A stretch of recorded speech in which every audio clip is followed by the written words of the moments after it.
नमस्कार।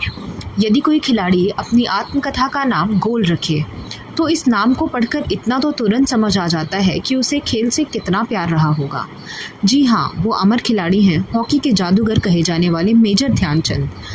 इतने महान कि भारत उनके जन्मदिन को राष्ट्रीय खेल दिवस के रूप में मनाता है, जिससे लाखों भारतवासी उनके जीवन से प्रेरणा ले सकें। इतने महान खिलाड़ी कि भारत का सर्वोच्च खेल पुरस्कार खेल रत्न उनके नाम पर दिया जाता है।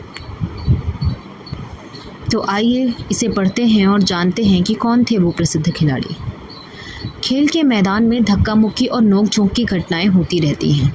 खेल में तो यह सब चलता ही है। जिन दिनों हम खेला करते थे उन दिनों भी यह सब चलता था। सन 1933 की बात है। उन दिनों मैं पंजाब रेजिमेंट की ओर से खेला करता था।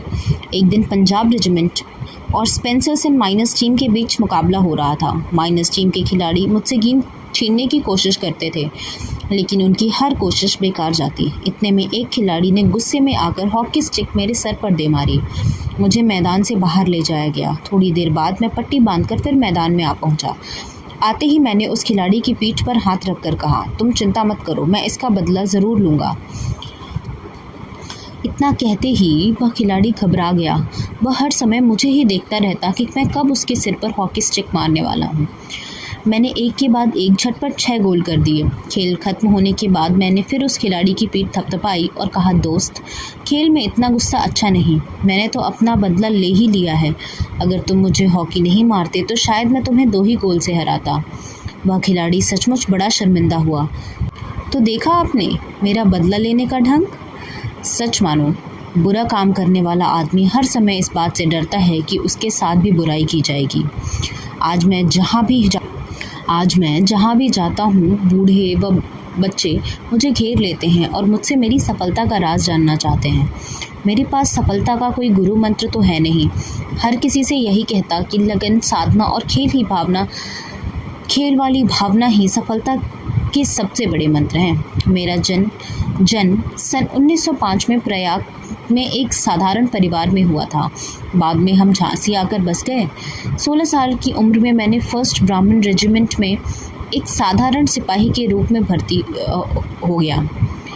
मेरे रेजिमेंट का हॉकी खेल में काफ़ी नाम था, पर खेल में मेरी कोई दिलचस्पी नहीं थी। उस समय हमारे रेजिमेंट के सूबेदार मेजर तिवारी थे।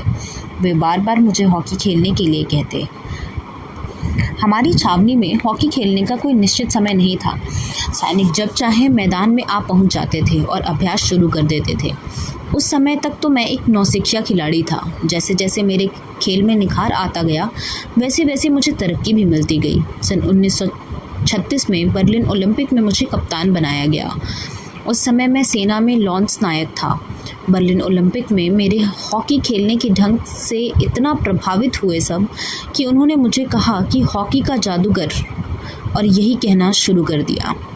इसका मतलब यह नहीं कि सारे गोल मैं ही करता था। वो तो हमेशा यह कोशिश रहती थी कि मैं गेंद को गोल के पास ले जा सकूं और वहां अपने किसी साथी खिलाड़ी को दे सकूं ताकि उसके गोल का श्रेय उसे मिल जाए। अपनी इसी खेल भावना के कारण मैंने दुनिया के खेल प्रेमियों का दिल जीत लिया है। बर्लिन ओलंपिक में हमने स्वर्ण पदक जीता। खेलते समय मैं हमेशा इस बात का ध्यान रखता था कि हार या जीत मेरी नहीं बल्कि पूरे देश की है। धन्यवाद।